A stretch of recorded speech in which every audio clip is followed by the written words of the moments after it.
Florida Gators finally exercised their Kentucky Demons last night and get a monster victory over the Wildcats, 48-20, absolutely destroying Kentucky in almost every facet of the football game. Billy Napier finally gets that victory over Kentucky. It took him 3 years to do it, thank goodness. But DJ Lagway had a very good. He had a lot of good moments in his first SEC start and some bad moments. But all in all, it was a very good performance by the Florida Gators. So Kentucky wins the coin toss. They defer for the second half. Opening drive, Florida moves down the field, gets a field goal. A couple of possessions later, after the team straight punts, Florida moves down the football field again, kicks a field goal. This was at the start of the second quarter. Then Florida goes up 6-0.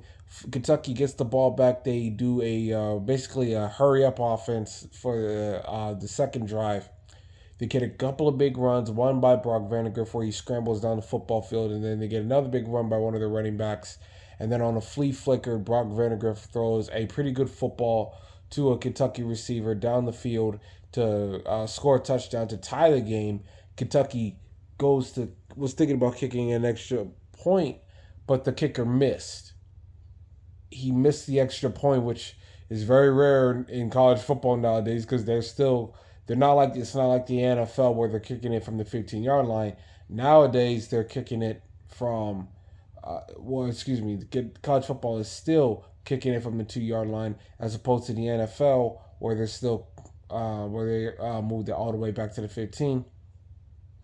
And then the following possession for Florida, right after Kentucky scores that touchdown, DJ Lagway throws a deep ball all the way down the field to Elijah Badger. That connection has been great. The DJ Lagway and Elijah Badger have meshed together well. It sucks that Elijah Badger only has this is his final year of eligibility because one more year of these two, and who knows how dangerous that combo could have been.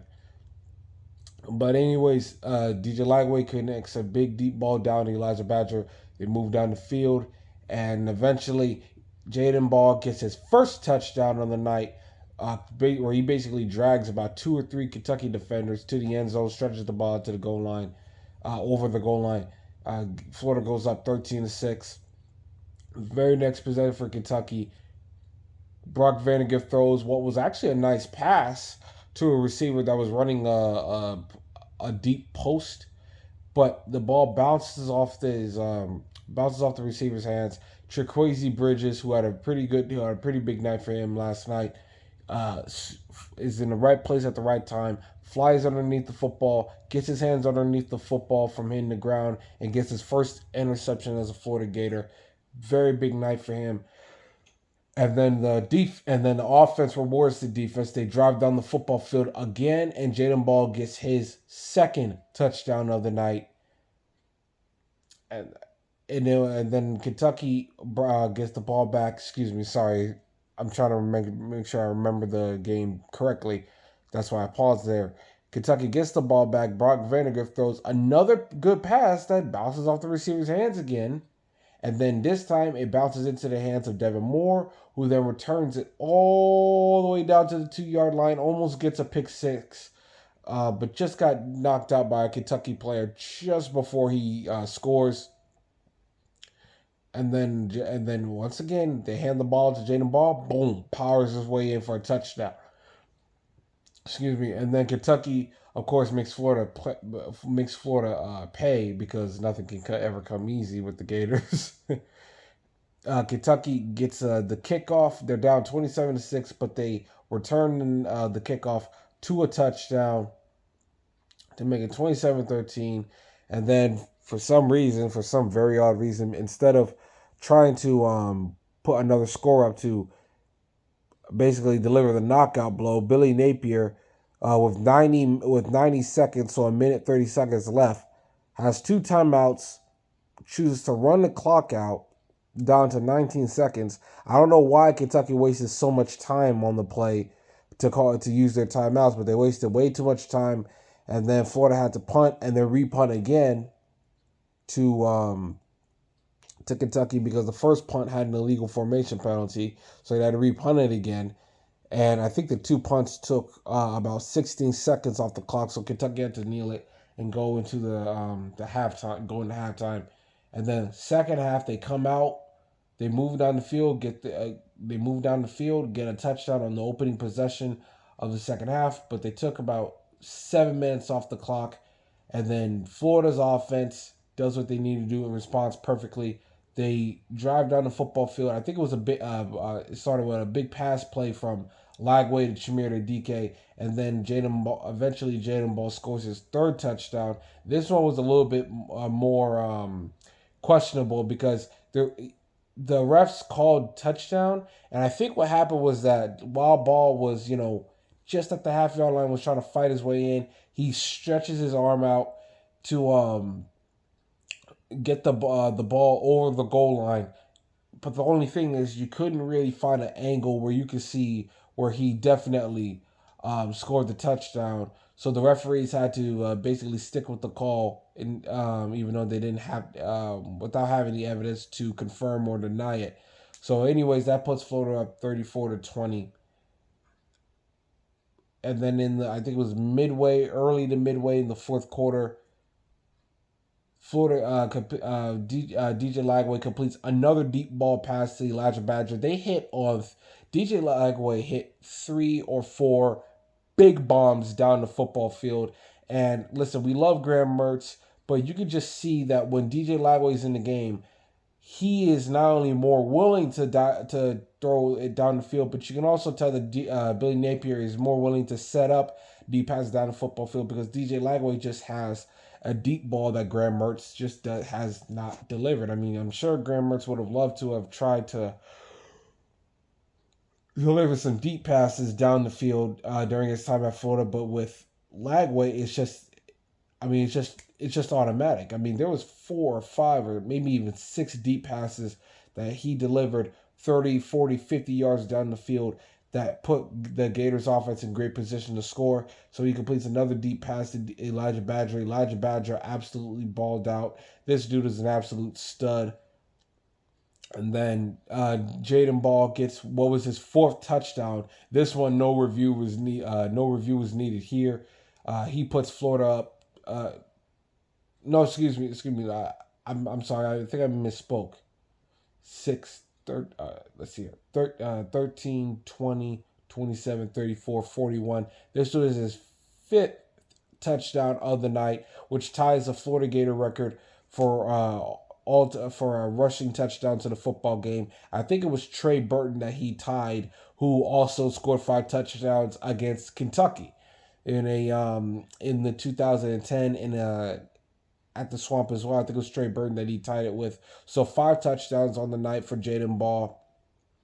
And then after that, Kentucky throws a pick 6 to Cormani McClain, which that to me was my favorite play of the whole night because Cormani McClain, transferring from Colorado to Florida with all the alleged baggage that he was bringing with him.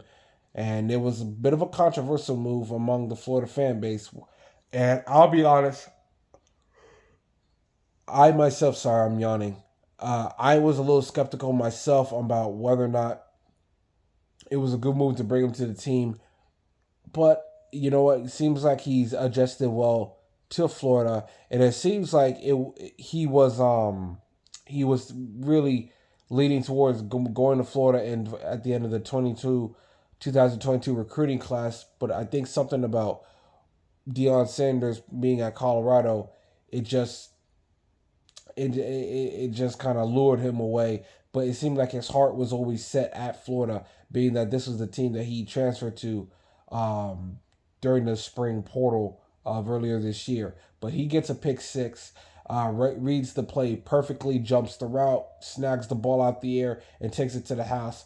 And I think I think that's the first defensive score for Florida the entire year. So good for Cormani McClain to get a pick 6 to have his to have his moment. Florida dominates Kentucky 48-20. This is how Florida Gators football should always be when you're playing against Kentucky.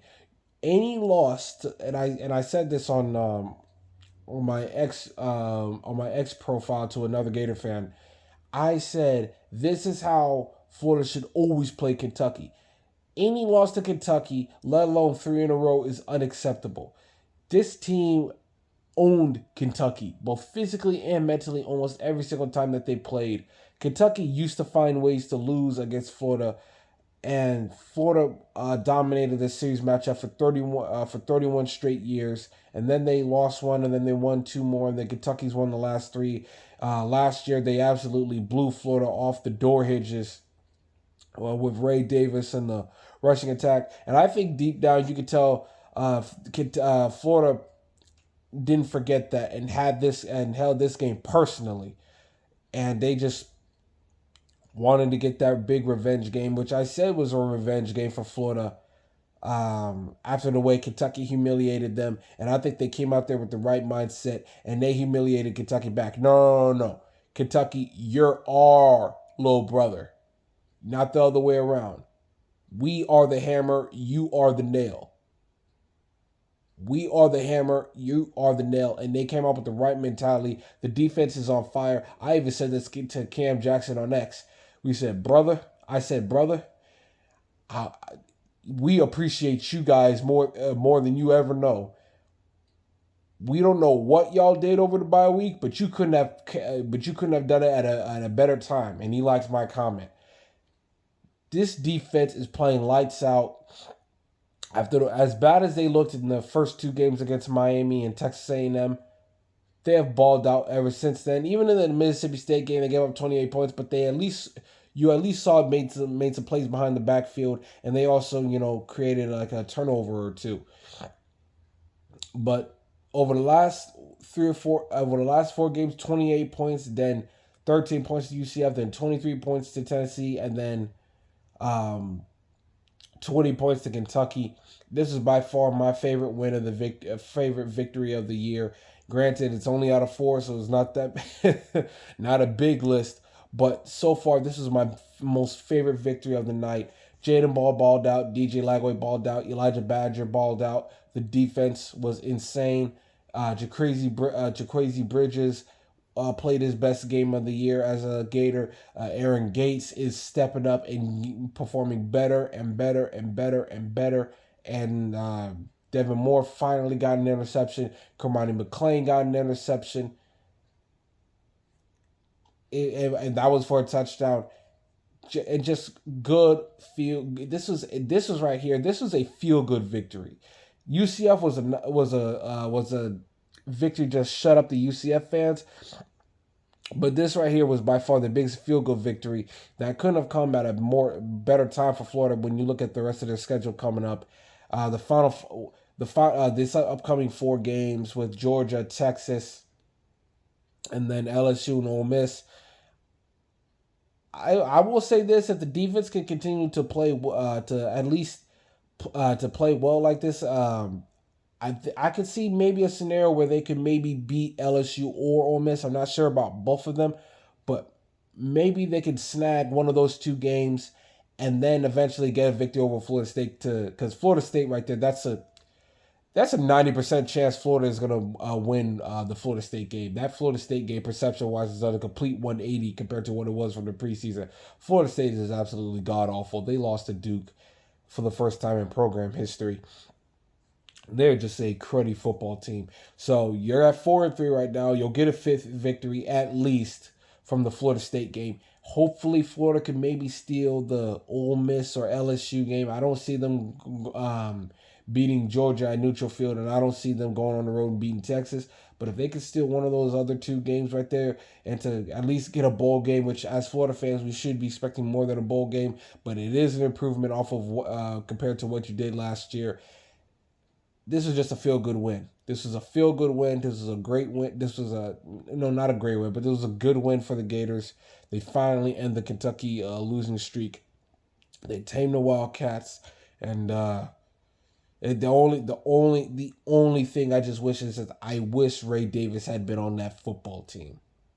I wish Ray Davis would have been on there. Then it would have felt even better. But all around, good win for the Gators. Great performance by the defense. Great night for Jadan Baugh.